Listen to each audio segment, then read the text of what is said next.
What is up, y'all? Welcome back. 40 Super time. This is a double tap offering. We are on ammo test number 8 for 40 Super. It's a total powerhouse. This thing's one of our favorite cartridges, especially out of a 1911. Let's see what it's all about.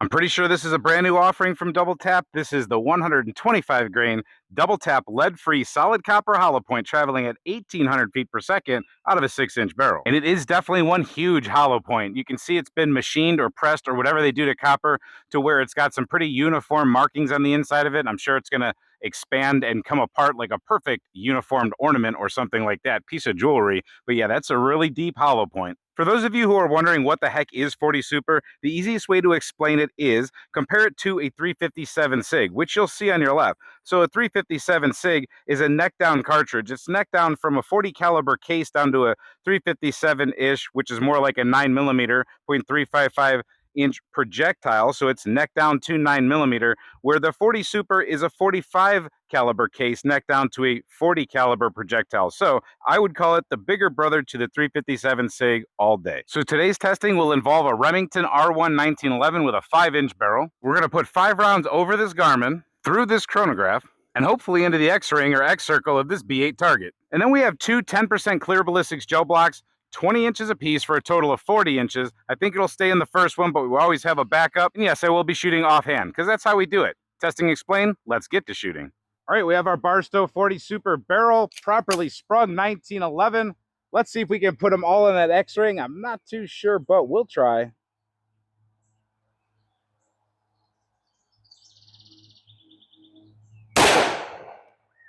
Well, jumped out of my hand at 1743.8.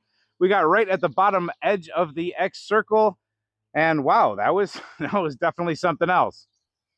A little bit to the left, but still in the X circle, 1734.3. And sorry, I forgot to call out down there on the Caldwell, but we do have an error on that last one. A little bit lower and to the left. Hopefully that wasn't a flinch from me. 1703 and 1735. A little bit high and left, but still touching the X circle. 1744.3 and 1666. And somewhere in there with the same kind of group, 1706 and 1657. Let's go take a look. All right, not my best shooting today, but here's my excuse for today. Terrible shooting glasses. Those are more like sunglasses, and the sun is not so good, but still got within that defensive circle, so I'll take it every day. Out of this pistol, a little bit of a horse. Doesn't feel terrible, but definitely something you have to hold on to. I was focused on shooting bullseye. I wasn't death gripping or anything like that, so you saw this left hand come off the gun a few times, but she's no joke. She'll push the hand off if you're not actually holding it properly. All right, about 15 feet off that chronograph, 20 feet off that gel block. I don't know if either one of these chronographs will work in this sunlight or unsunlight, but let's give her a good total center punch. Take the safety off, dummy.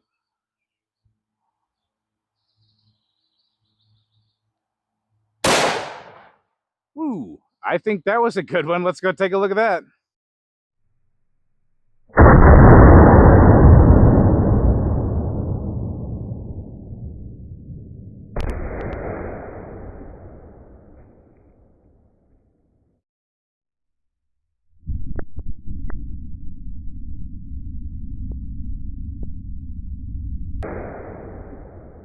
Neither chronograph worked. One was too close and the other one has bad sunlight.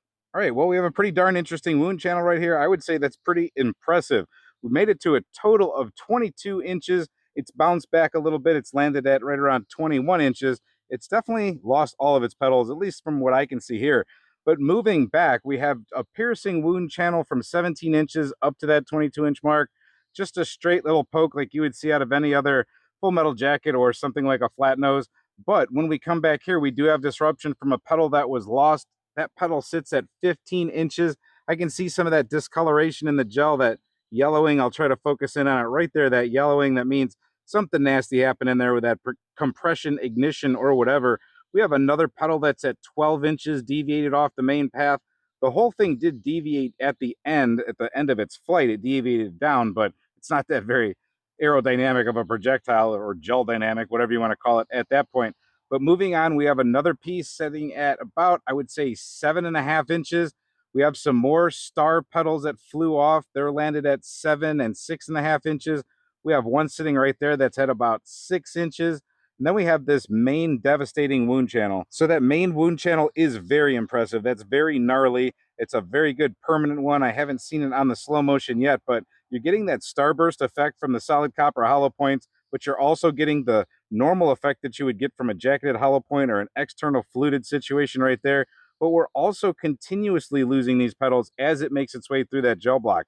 It's not exactly uniform. It's pretty uniform at the beginning, but it just keeps on leaving little trails along and little different things as it goes through things.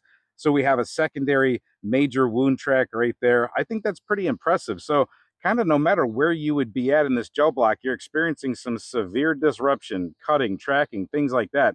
And then to make it out of 20 inches and land at 22, that's pretty darn impressive. So I wouldn't say over penetration is a thing. Somebody's going to scream that every single time, but I don't worry about over penetration. Trust me, there's not a lot of energy at the end to do extra damage to other targets behind, but it's enough to keep going through some tissue. For the meantime, create a little extra bonus wound track for things. Let's look from the top. All right, we're going to fight the sun something severe, so I'm going to have to hover over it a little bit, but you can see that is a totally crazy plowing effect that you can see right there at the beginning. A lot of nasty permanent stuff, and we have those shards that are left behind.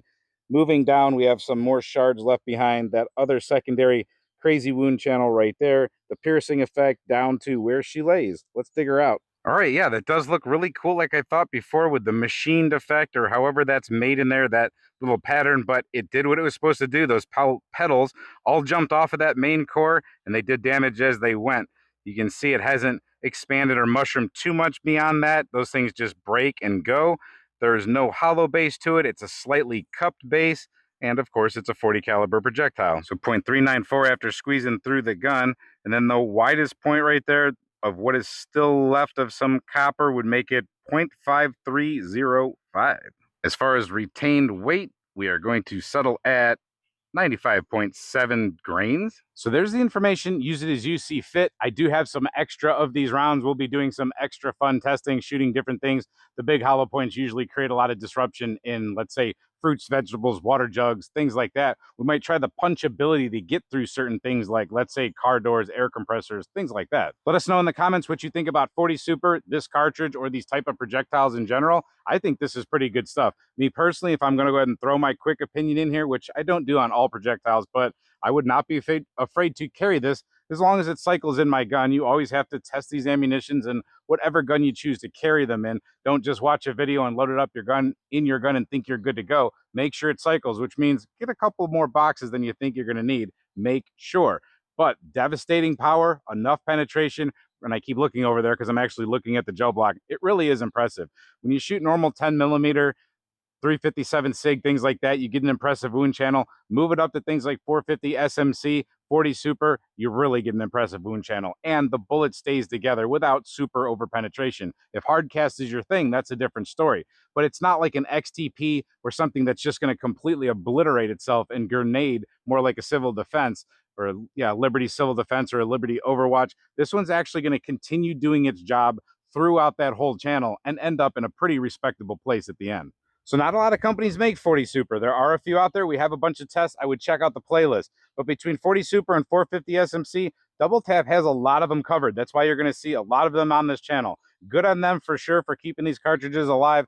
And I think all but one of these now have been tested on the channel. The next one, the last one, wherever it is, I can't remember which one. It'll be coming up next, so stay tuned for that. And we do have a couple videos up talking about, in general, how to get your guns into the 40 Super mode, or the 45 Super, 450 SMC Super mode. It usually happens with a Glock or a 1911. Some HKs come capable of the 40 Super, 450 SMC stuff, but that's pretty much the guns you're going to see. Other people do it with XDMs, but the XDM Elites, Barsto won't make a barrel for. They say it's too short and too light of a frame. But with all that said, hope you enjoyed this video. Hope to see you at the next one. And until then, stay safe, have fun, and keep shooting. Maybe something super SMC-ish.